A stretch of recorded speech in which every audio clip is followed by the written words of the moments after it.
jamaah majelis taklim yang dimuliakan Allah Subhanahu wa taala. Marilah kita langsung saja dengarkan kajian kita pada pagi hari ini yang akan dipimpin oleh guru kita Ustaz Muhammad Yunus. Padanya saya persilakan. Assalamualaikum warahmatullahi wabarakatuh. Alhamdulillahi dzil jalali wa syari'il harami wal halali. Tsumma sholatullahi ma salami ala nabiyil mustafa tihami Muhammadil hadi minad dolali wa abdolis sabi wa khairi ali wa badun nazamtuha abyatuha alhum bima qad zidtuha yasulu hibzuha ala adbari nafi'atun limubtadir rijali taslimahan infulimat wa usbi'at bil amali fa'al walau bil wasri kazakati tarud binuril ilmi min zulumati fa'alimun mu'adzabun min qabli ubadil wasan wa kullu man li ghairi ilmin ya'malu amaluhu mardudatun wallaha arjul mana bil ikhlasi likai yakuna mujibal khalasi. Alhamdulillah, seperti biasa subuh minggu kita menghadiri masjid kita untuk melaksanakan sholat berjamaah, kemudian dilanjutkan pembacaan kitab Az-Zubad dan Mukhtarul Hadis. Semoga apa yang kita kaji Allah berikan kita ilmu yang bermanfaat, dan sebab ini Allah menurunkan berkah ke kampung kita, berkah kepada diri kita semuanya. Allah wariskan kepada kita keturunan putra putri, cucu serta mantu yang soleh dan solehah. Amin ya rabbal alamin. Salawat dan salam kita sampaikan kepada Nabi kita Nabi Muhammad sallallahu alaihi wasallam.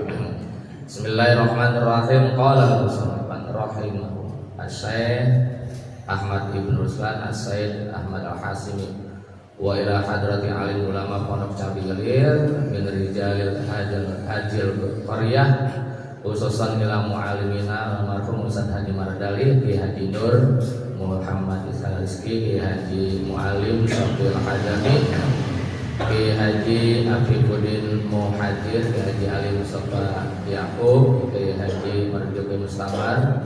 Bismillahirrahmanirrahim. Al-Fatihah. A'udzubillahi minasyaitonir rajim. Bismillahirrahmanirrahim. Alhamdulillahirabbil alamin. Ar-Rahmanir Rahim. Maliki yaumiddin. Iyyaka na'budu ihdinas siratal mustaqim siratal ladzina an'amta 'alaihim ghairil maghdubi 'alaihim waladdallin.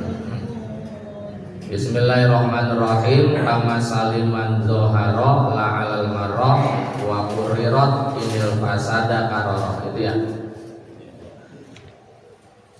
Kami sliman zoharo la alal marroh wa kurirat inil fasada karoroh walazimun bil mauti duna saumi ba'da tamakunin likulli yaumi. Itu kan ya? Bismillahirrahmanirrahim. Kami sering ya. 9.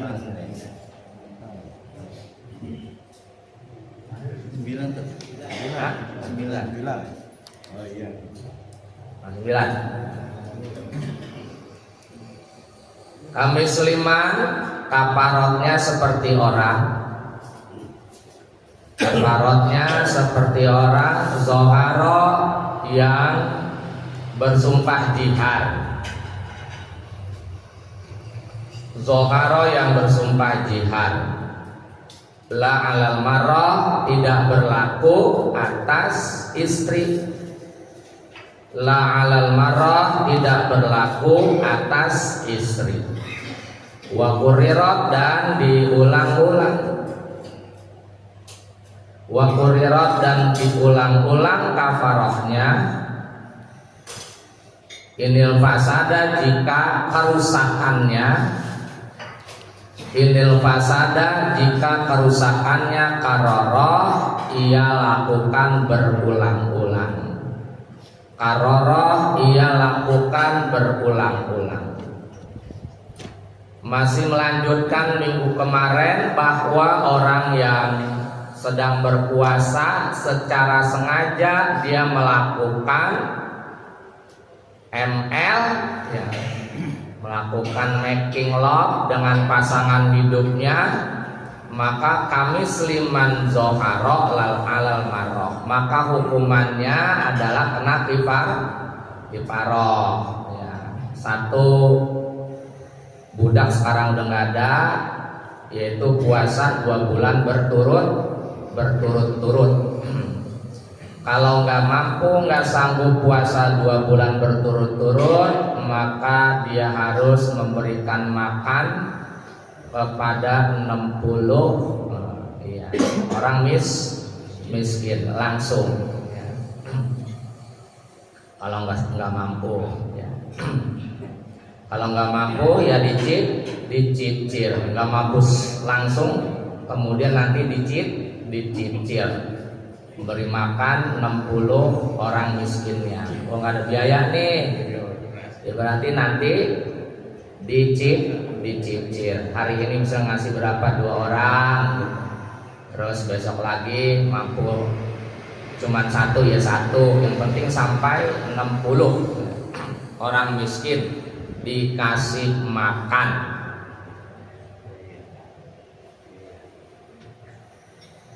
Ini juga sama dengan kaparohnya menjihar istri kita sama-samakan dengan ibu mertua. Nah, jangan nyamain dengan ibu mertua istri kita. Kan ada yang istri kita itu mirip banget sama emaknya, ya ibu mertua. Jangan sekali-kali kita selaku suami ya mengucapkan, kamu kok ini mirip banget ya sama emak. Jangan, karena nanti terkena hukum zihar. Kita anggap punggungnya, badannya sama banget, kamu mah ibu gitu.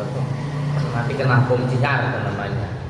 Tidak diperbolehkan dalam Islam, tidak diperkenankan nyamain bentuk fisik istri dengan ibu mertua. Nah kalau jihar mah yang kena si suami. Kalau jihar yang kena suami. Puasanya 2 bulan berturut-turut, tapi si istri yang kena kita jihar, kita sama-samain sama mertua, nggak kena dia mah. Jadi kalau jihar terkenanya sama si suami. La alal marroh, tidak berlaku kepada istri. Tapi kalau jima ya ML sengaja di bulan Ramadan, ini dua-duanya kan kena, baik si suami maupun si istri. Itu yang disebut apa, yang dimaksud kamis liman zoharo la alal marroh. Kaparohnya seperti kaparoh orang yang menjihar istri, tapi tidak berlaku untuk si istri kalau zihar kaparoh. Wa qurrirat inil fasada karoroh, dan beban hukumnya akan dilipat gandakan. Kalau berjimanya, berhubungan suami istrinya dilakukan berulang lebih dari 1 kali. Hari ini dia ML, besok ML lagi, maka hukumannya 2 kali lipat. Tapi kalau 1 hari diulang lagi enggak, karena itu dihitung 1 hari, mau 1 hari, mau sekali, 2 kali, 3 kali, nggak berlaku. Itu berlakunya tetap dianggap 1 kali. Tapi kalau udah beda hari, maka itu dianggap qurrirat. Maka jihar nanti 2 kali lipat. Ini fasada karoro karena merusak puasanya dengan berhubungan suami istri dilakukan berulang kali. Kalau dia lakukan berulang kali 2 kali ya 2 kali kaparo, 3 kali kaparo dengan beda hari, bukan hari yang sama. Kalau hari yang sama mau 10 kali juga tetap wajib. Kaparohnya cuman sekali. Seperti itu. Kali diingat tapi semua, waduh pernah ini.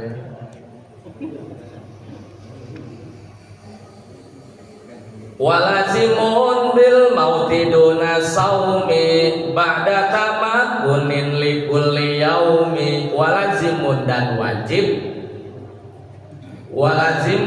wajib bil mauti dengan sebab meninggal dunia. Bil mauti dengan sebab meninggal dunia duna saumi yang tidak melaksanakan puasa. Duna saumi yang tidak melaksanakan puasa. Ba'da tamakunin di setelah mampuhnya. Ba'da tamakunin di setelah mampuhnya. Likul yaumin untuk setiap harinya. Likul yaumin untuk setiap harinya. Muddu to'amin 1 mud makanan. Muddu to'amin 1 mud makanan. Golibin yang umum. Golibin yang umum fil quti dalam makanan pokok. Fil quti dalam makanan pokok. Walazimun bil mauti duna saumi ba'da tamakunin likulli yaumi muddu ta'amin golibin fil quti. Ini pengertiannya 1. Jadi orang yang meninggal dunia maka dia wajib membayar namanya fidyah. Kalau waktu hidupnya ada puasa yang dia tinggalkan, ada puasa yang dia tidak kerjakan. Makanya kalau kita di sini budaya kita malam ke-7 ngasih beras fidyah gitu ya. Berasku ini beserta yang di dalam ada 100 misalnya 120 mud. Kemudian aku jadikan mud fidyah kodok puasa Ramadan. Sebetulnya disebutin Ramadannya. Kodok puasa lah, kalau kodok puasa ya puasa apa? Apa puasa kaparoh gitu. Jadi udah jelasin. Kadang-kadang kita kurang jelas. Yang dimaksudnya kodok puasa Ramadan. Kemudian aku jadikan mud fidyah kodok puasa Ramadannya bapak saya, misalnya almarhum Fulan bin Fulan, untuk sekedar menguatkan 120 hari. Kemudian berasku ini saya berikan, sedekahkan kepada Ustadz Haji Hasanuddin. Terus Hasanuddin lakukan. Itu ngomong apa begitu? Supaya kena bacaan Al-Fatihahnya banyak, bukan sekali. Dan supaya sedekahnya berulang-ulang. Ntar saya ke Ustadz Hasanuddin ke misalnya ke RT Tirong, kemudian ke siapa lagi. Kalau dulu banyak sengaja, kalau sekarang romannya mau waktu pengen buru-buru mulu. Dan sekalian ya begitu. Jamaah kagak paham. Itu maksudnya baca Fatihahnya banyak, semakin banyak semakin bagus. Dan semakin berulang-ulang disedekahi semakin cakep begitu. Kita dapat sedekah nih dari Pak RT. Ustaz, alhamdulillah saya dapat rezeki nih, tanah, gol. Saya dikasih 1 juta. Terus saya sedekah lagi lah. RT aja sedekah sama saya 1 juta, 1 juta itu saya sedekahin lagi ke si Anu. Si Anu begitu lagi, kayak zaman Nabi kan begitu. Ya, mengambil barokah sedekah, keutamaan sedekah. Wah, saya dikasih, saya sedekahin lagi. Sedekah, akhirnya sampai ke yang nyedekahin pertama lah. Oh ini balik lagi ke saya begitu. Zaman Nabi begitu tuh, saking mengutamakan sedekah, yang sedekah jadi balik lagi dia ji. Kan udah sedekahin balik lagi, saya sedekahin lagi, ya balik lagi begitu ke kita gitu. Ya gitu. Jadi paling tidak jangan dikit. Saya perhatiin dikit banget, 2 orang 3 orang selesai. Itu masih begitu. Sedekahnya banyak-banyak. Kan kita lagi menolong, membantu yang sudah meninggal. Ya kalau yang masih hidup mah kita bodoh amat, dia masih ada amal banyak. Kan yang udah meninggal. Gitu paling gaji gitu, jangan 3 orang. 5, 6 biarin. Males amat bacain Fatihah. Orang mau buru-buru bae. Kalau buru-buru bae dunia pengen buru-buru bae gitu. Paling enggak kalau yang masalah begitu kultumnya enggak usah setiap malam begitu aja. Kalau yang begitu itu yang pokok-pokok. Kalau kultum datang lo ke pengajian gitu. Kultumnya enggak usah setiap malam gitu. Seperti itu. Itu karena itu yang pokok-pokok ya. Itu jadi 1 mud makanan pokok kalau kita kan beras ya. Kalau 120 ya udah dah ya. Kan 1 mud itu kurang dari 1 liter gitu kan ya. Mau misalnya 1 liter juga nggak apa-apa, 1 orang kita kasih kita anggap berarti ada 120 liter, nggak apa-apa kita anggap 120 mud, lebih bagus, lebih utama. Itu bagus. Itu buat orang yang meninggal wajib emang. Kalau ada dari hartanya, ambil dari harta yang meninggal dunia. Kalau nggak ada berarti ya dari anaknya bantuin supaya orang tuanya yang udah meninggal ini ya dapat keutamaan fidyah. Gitu ya, baik sengaja, sakit dan lain sebagainya, waktu hidup ninggalin puasa Ramadan, yaitu pas meninggal dunia wajib difidyahkan. Terus kalau sholat bagaimana? Sholat itu perbedaan pendapat, ada yang difidyahkan. Jadi ada fidyah qada puasa Ramadan, ada juga fidyah sholat. Boleh kalau yang mau mah, kalau rezeki ada. Ini juga sekalian nih fidyah sholat orang tua saya, boleh. Ada di kitab Fathul Mu'in disebutin begitu, ada. Jadi kalau nggak ada tuh fidyah sholat, ada. Kalau mau. Cuma kalau fidyah puasa terjadi ikhtilaf, perbedaan pendapat. Ada yang mengatakan nggak perlu, ada yang mengatakan perlu. Ya tinggal kita ngambil. Nah, kalau kita banyak rezeki ya udah sekalian di fidyahin sholat juga kalau ada rezeki. Ya, kalau enggak, yang penting utama tuh puasa Ramadan. Karena puasa Ramadan mah kagak ikhtilaf itu mah sepakat. Tapi kalau fidyah sholat tidak sepakat. Nah, mau ngambil yang mana? Kalau ada rezeki ya udah sekalian fidyah sholat. Nah, namanya orang, hah?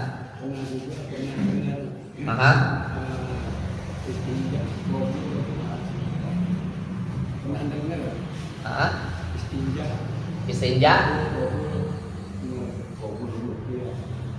Qabul dubur. Oh. Iya.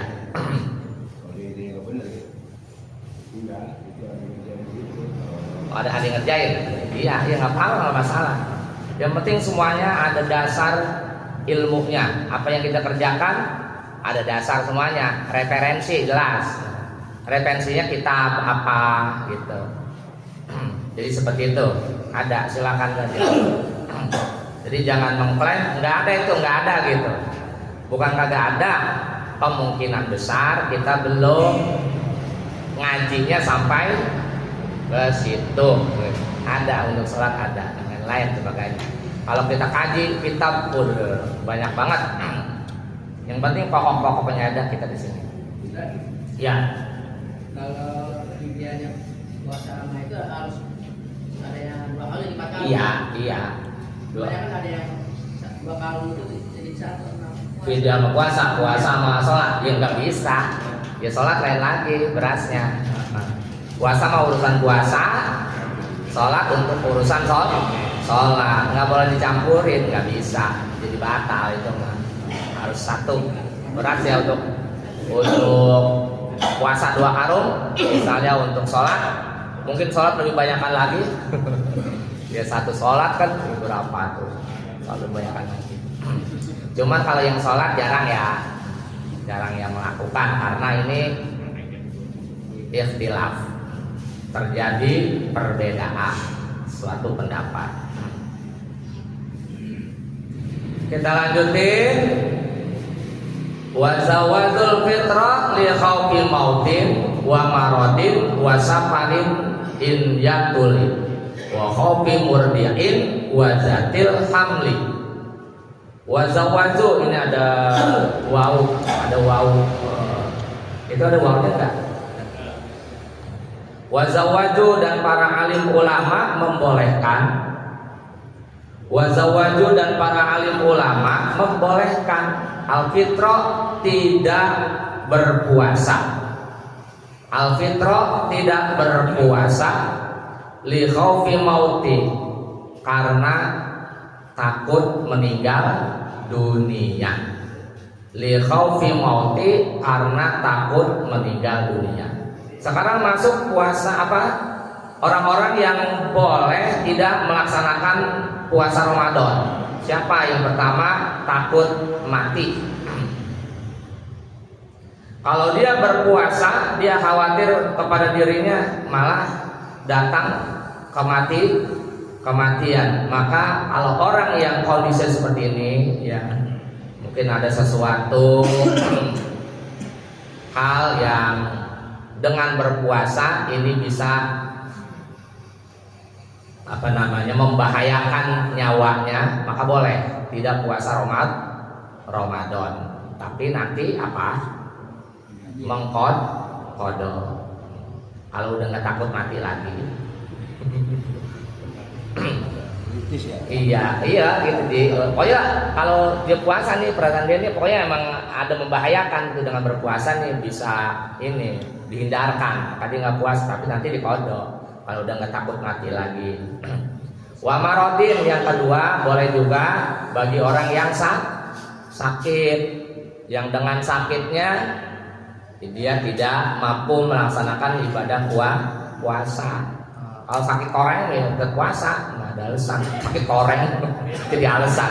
Gue puasa nih, boleh kalau orang sakit, gue sakit koreng. Sakit koreng mah kita mampu puasa. Kalau meriang, ya demam, udah dah itu jangan puasa itu. Dibolehin nggak puasa Ramadan tuh udah ambil, jangan nekat, ntar malah tambah dirawat di rumah sakit. Bahaya, jangan. Jadi sakit yang dengan berpuasa ini sakitnya bertambah atau dia tidak mampu melaksanakan puasa karena sakit, ini boleh gitu. Kalau sakit koreng, sakit bisul, ini mah agak ada sangkut pautnya penyakit dengan puasa Ramadan gitu. Ya, itu wasaparin in yatuli, melakukan perjalanan jauh juga boleh. Kita lagi bulan Ramadan, kemudian kita pulang kampung, kan perjalanan jauh tuh. Ya nggak apa-apa, nggak sanggup berpuasa, ya kita batalin. Karena emang kalau pesawat ada gitu. Kalau kendaraan ya kan, udah macet macam-macam gitu. Ya Allah, nggak sanggup dah tuh, ya udah nggak apa-apa. Buka.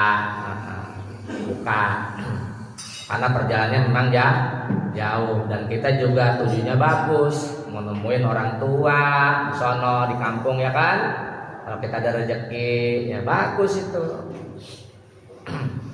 Nggak apa-apa. Dibolehin tidak berpuasa. Atau meskipun sanggup, kalau perjalanan jauh meskipun sanggup nggak berpuasa, dia nggak puasa ya nggak apa-apa. Saya mau pulang kampung nggak puasa, nanti saya kodoin aja, dia nggak apa-apa karena emang udah masuk persyaratan safarin in yatul.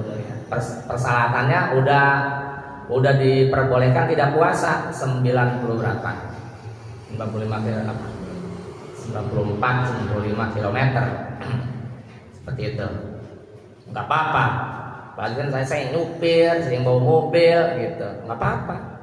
Tapi nanti dikodok. Yang begini-begini kagak dosa ya. Yang ninggalin puasa begini kagak dosa. Kalau ke Ciputat lagi belanja buat lebaran gitu dia. Salah sendiri lagi siang-siang bolong.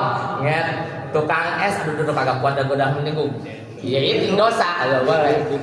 Iya, kalau begitu mah mendingan ditinggalin sholat tarawih berjamaah daripada ninggalin puasa, gede dosanya itu mah ke Ciputat.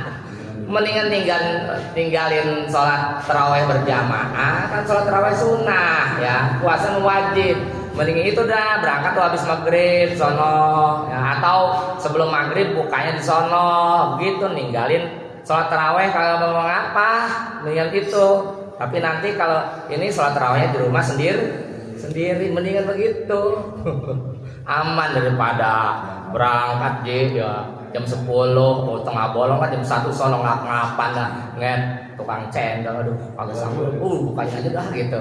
Yang itu dia, itu bukan perjalanan jauh itu mah dekat Ciputat itu, cuman salah ya. Salah jalan aja. Kenapa siang-siang bolong belinya belanjanya. Wa khaufi murdiin, dan kekhawatiran seorang ibu yang sedang menyusui, dan kekhawatiran seorang ibu yang sedang menyusui. Kemudian juga boleh juga ibu-ibu yang sedang menyusui. Kalau dengan menyusui itu ya boleh nggak puasa, boleh silakan. Kadang kan dengan disusuin sama anaknya jadi lemes, jadi keliengan, nggak kuat dah puasa, boleh. Orang yang lagi menyusui bayi dengan susu ASI-nya boleh tidak berpuasa, nggak dosa, boleh. Nanti diganti. Wajati hamlin, kemudian yang sedang hamil juga boleh, silahkan. Yang lagi hamil tidak melakukan puasa Ramadan dibolehin oleh agama kita. Ini lanjutin terakhirnya, minhu sebab puasa, minhu sebab puasa ala nafsihima, atas diri keduanya. Siapa tadi?